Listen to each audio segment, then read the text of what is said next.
Hello and welcome. You are listening to the Gay with God podcast, a safe place for us to share our stories and support one another. How long did we know? What challenges did we face? Did we lose our faith? When did we find our way back home? Or are we still searching? The stories you hear on this podcast will melt your heart and strengthen your belief that in God, all things are possible, and you can be authentically gay with the God of your understanding. I am your host, Midge Noble, and I am very honored that you are here. Hi, everybody, and welcome back to the Gay with God podcast. I am Midge Noble, and I'm so very, very glad that you're here. And I have an amazing update for you today about the Gay with God memoir. I am sitting here holding evidence that it is happening. It is here. I'm holding the Gay with God memoir in my hands.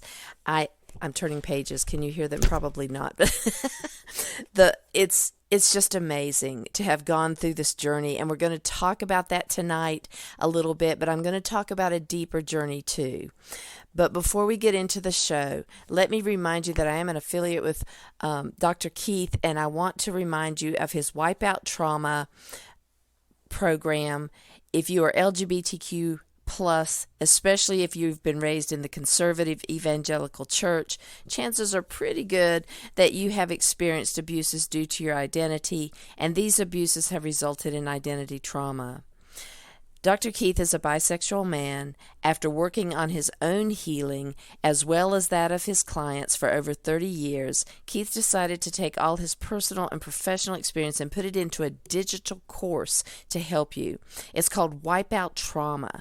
It will lead you on a 10-day journey to create a systematic and practical plan that you will practice daily so that you can begin to heal. As a bonus, Keith includes a forum community where you can ask questions, get support, and make connections with other students. This is an incredible and practical course, and it's available for you now at a low price that you wouldn't believe. You can find the link to WIPEOUT TRUAMA in the show page notes at empoweredmidge.podbean.com. When we talk about trauma, writing this memoir, as I've mentioned before, has been a little traumatic because there are memories that I've had that were very painful, memories that I have tried to work through, memories that I have buried, memories that I thought I worked through, but during the process of writing the memoir, it all kind of festered back up, and I started experiencing it in a whole different way because of writing the memoir and putting it on paper and reliving it and hashing it out and going through it again was quite difficult.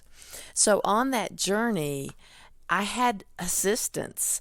I had people in my corner, people supporting me, people understanding how difficult it is to write a memoir, how difficult it is to face old wounds, even though maybe healed over, but not exactly healed, because we all bear those emotional wounds that have been maybe healed a little bit, but they fester back up from time to time.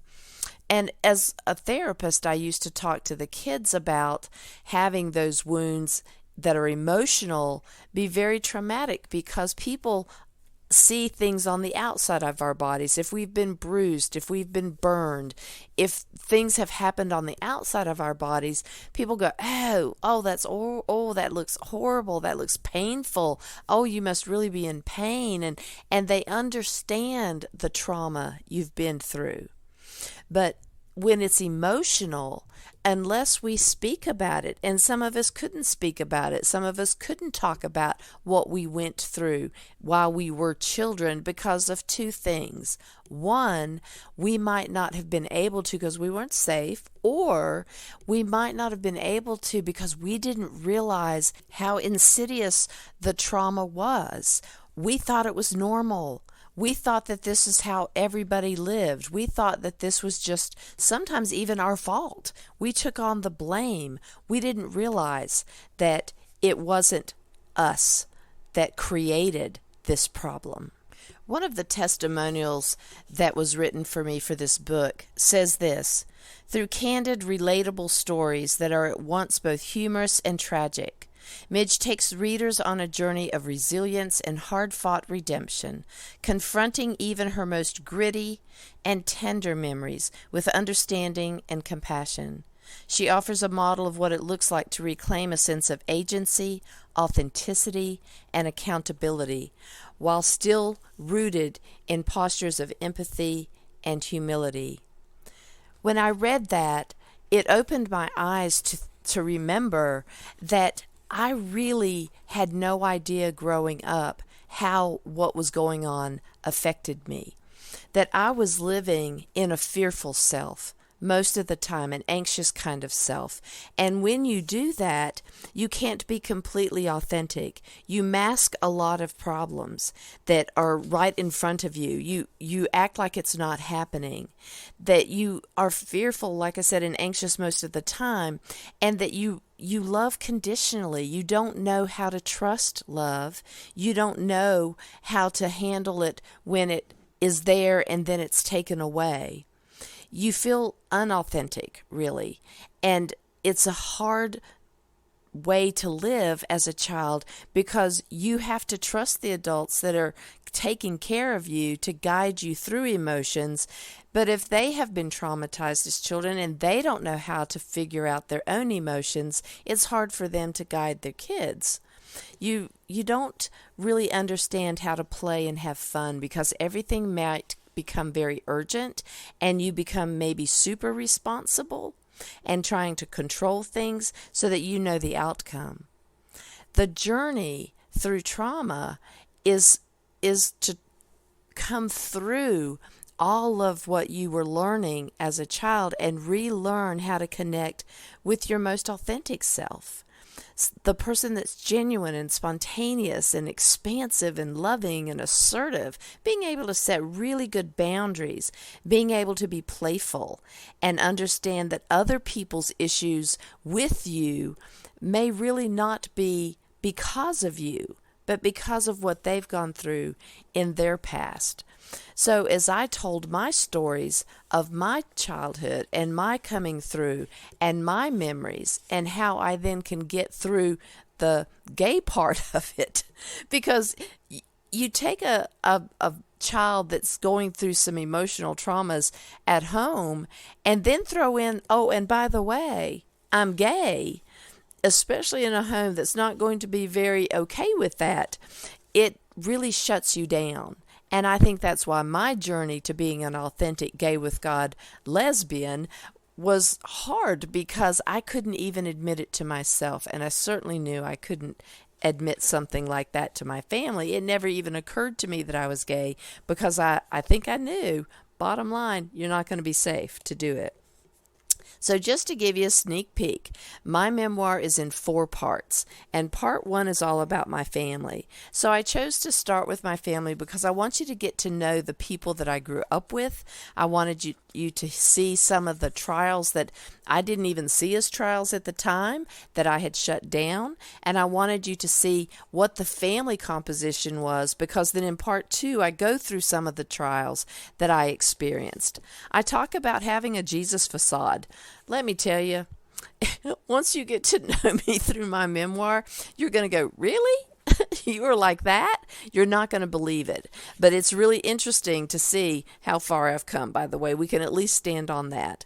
Part 3 is all about searching. I tell a wonderful memory of a wild-haired boy that I met while I was doing a substitute teaching job back in the day, and how I had to come through beginning to peel back those onions of masking and not knowing myself and coming face to face with a woman that just derailed a lot of my masks and my bravado. She understood that I was anxious underneath all of that. She knew before I even knew that I was gay, and she decided that I was a part of her journey and that she loved me from the minute we met, and I loved her too, but she was a whole lot more aware of where her love was going, and I didn't have a clue. And then part 4 goes into my rebirthing. I talk about the day that I died and how the authentic me was then born. I want to read a section for you from the chapter called Out of the Darkness. At this point, I'm actually attending an MCC, Metropolitan Community Church, and there was a gay pastor there who had talked to me about that it was okay to be gay, but I really didn't trust, from my fundamentalist background, that a gay person would have a clear understanding of that. That, of course, they would want to believe that they were gay, and they would shape the scriptures in order to make that work out for them. Now, I know how this all sounds and understand that I've come through it all. I do regret some of the journey that I've been on, but I know it was all for some purpose. So I was attending this church, and the minister knew that I was looking to find out if I was gay, but I still felt like I would go to hell if I found out that I was. And I wasn't really sure at that point what I would do. Suicidal ideations were always present during this time of my life, and I was convinced that I probably would kill myself if I found out, because I couldn't blend the homosexuality and the scriptures. When the last hymn, "It Is Well With My Soul," started, I lost it. I began sobbing uncontrollably to the point that I was struggling to breathe.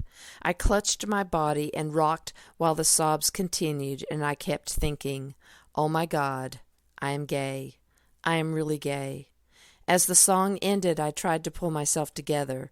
Several people around me smiled, touched my arm, and asked if I was okay. Embarrassed, I avoided eye contact and said, "I'm fine." Just then, Pastor Tina came up to the pew and said, "I need some help in a minute. Can you hang out?" "Yeah, sure," I answered. When she returned, she sat down on the pew and said, "Looked like you were dealing with some pretty heavy feelings tonight." "Yeah." "Want to talk about it?" The tears started to flow again as I whispered, "I think I'm gay." The tears got heavier as Pastor Tina put her hand on my arm. "You are going to be okay. God loves you." I kept my head down and tried to get a hold of myself. I hate crying in front of people. "Listen, a bunch of us are going out to eat. Come join us." "Thanks, but I should get home. Mary is waiting for me." "I remember what you told me the first time we met, and I need to make sure you're okay. So I really need you to come have a bite with us. Call Mary and let her know. You can use the phone in my office." I called Mary and told her I was invited out to eat. She told me not to worry, but to call her when I left, because she would be up. "You always go to bed early." "I'll be awake. Call me." Now, at that point in my life, I think that Pastor Tina, not her real name, knew that I was really struggling, and that now that I had the information that I had been trying to search for, I was now not sure what I was going to do with that information. That's when community is so important, that we have people in our lives that are going to walk us through what we're going through without necessarily telling us what to do, but being there through the struggle, not getting pulled into our struggle, but standing there with us in the struggle. I know now that God is standing in the struggle with me, but I didn't know it then. I thought God was my adversary, that God was the one, angry that I was going through this struggle, not okay with my struggle. And so I think that as we are here on earth, we sometimes forget how important we are as the extension of God's grace on earth. We have it, whether we're aware of it or not. But when you have a person in your community with you, a best friend, a family member, someone in your community that can be there to extend that grace to you in physical form, to stand in there and just be present, that is so valuable, because we can't do this alone. We can't just come through trauma and then try to figure it out when we don't have the skills to do so, because we weren't equipped with some of those skills growing up. None of us are perfect. And so therefore you are sometimes extending grace to someone else and someone extends it to you. You're someone's anchor. And sometimes you have to have an anchor. And I don't care who you are, whether you're a minister or a therapist or a really important, star. Each of us need to have someone that we can extend grace to and be present for someone, and we sometimes need to accept that from others. But it's hard, isn't it? Isn't it hard, especially if you're in ministry, if you're in a leadership position? It's hard to then be the one to receive it. It's hard to say, yeah, I still haven't worked through all my stuff. It's hard to sit there and balance that belief that you might have gotten from growing up that you have to be perfect. It's so overrated, but yet it still comes up, doesn't it? That we feel like we have to do it all perfectly. And that if we have to be human, oh, God forbid, that we be human and have human emotions and deal with stuff in a way that we see other people dealing with stuff. And it doesn't really mean that we're so full of hubris. It really is something we've been trained to do. We've been trained to be perfect, and we've been trained not to make mistakes, and we've been trained that this is how you show up in the world so that you don't embarrass your family. I was actually told that one time, that we were the Nobles, and because my grandfather was high up in the Advent Christian Conference, we do not embarrass Pawpaw, and we do not show that we are basically human. We had to look better than everybody else. Well, I don't think that we pulled that off necessarily, and I certainly, although I adopted that as my personal goal, I failed miserably most of the time because guess what? I'm human, and I'm also not perfect. So my memoir is not perfect. My memoir talks about my worst times, my family's worst times. It talks about redemption. It talks about success. And it talks about coming through a journey to find what I'm looking for and to then understand that my journey's not over, that it can't be because I'm still living. And that means I still have lessons and losses and celebrations and more things that I'm going to be called to do.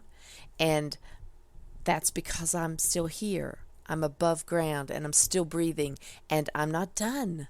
We're never done. As long as we're on earth, we are still open to being used in a way that will bring us to our highest and best self, and to maybe, if we're lucky, help someone else on their journey.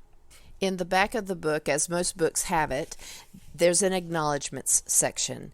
And I hope that if you choose to pick up this memoir and read it, please read the acknowledgments section, because I am not on an island and I did not do this memoir by myself.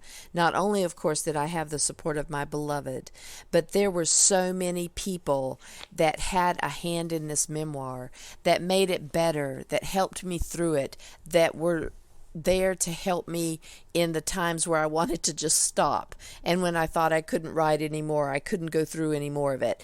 So please take the time to read the acknowledgement section at the end, because I truly love the people who helped me through it. And having this podcast and being able to talk to you guys and being able to share this with you, you are also my people. So thank you, by the way, for your part in letting me talk about my journey of being gay with God. I really appreciate it. So I'm excited. I'm excited that the memoir is done. I have done the proof copies now. I've looked through them. I've approved them, and I'm in absolute launch mode now, which means that books are going to be printed. I'm going to be able to meet with my publisher this Thursday and my book consultant, and we're going to talk about ordering books so that I could have at an event in Hartford.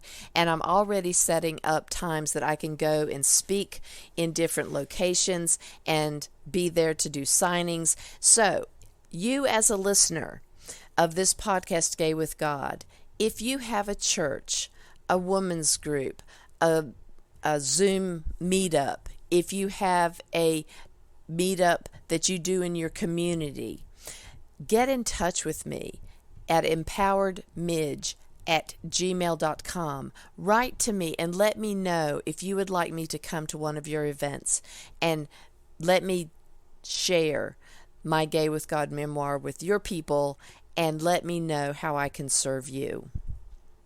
I do have book club questions at the back of the memoir, and I would love to zoom into your book club at some point and answer questions, and I would love to do that. And I would love to come in person in places that I can get to. You know what I mean. So please be putting your heads together. Let's get me booked for some events, because I'm so excited. Now that it's done, I'm so excited to bring it to you guys and be a part of your own journey. I want to thank you guys so much for being a part of my journey as I do this podcast and now with my memoir. I really appreciate each of you so very much. Check out our Facebook group, Gay with God, where we do a monthly Zoom group entitled My Faith Journey. The next Faith Journey meeting is going to be on September 18th at 6:30. You can find that Zoom link in the Gay with God Facebook group.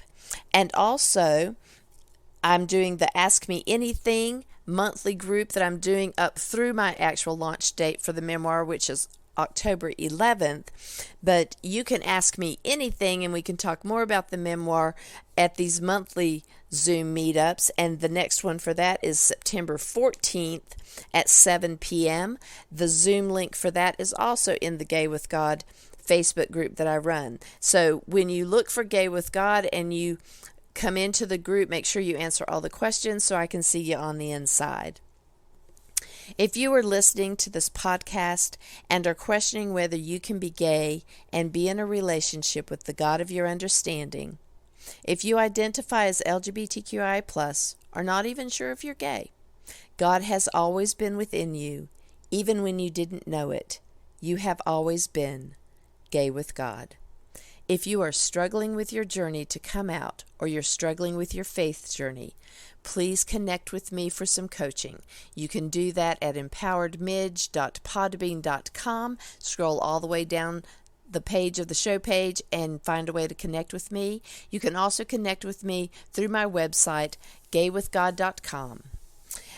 All right, guys, thank you. Thank you, everybody. Stay tuned to see how you can join the Gay with God community.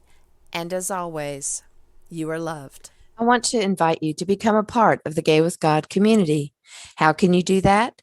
Stay connected by messaging me your thoughts and comments in the comment section under the downloads of the show on the Gay with God show page. Subscribe to this podcast wherever you listen, and share so we can increase our community outreach and be a light to those who are struggling to claim their faith. Consider being a sponsor so I can highlight your service in our community. We are all worthy of respect and a relationship with the God of our understanding. I want to thank you in advance for supporting this podcast. Together, we as a community will keep this show visible and our community stronger. Deep gratitude to my friend Tim McClendon of Tim McClendon Music for allowing me to use an excerpt from Interlude 4, a song found on his CD entitled Sundance.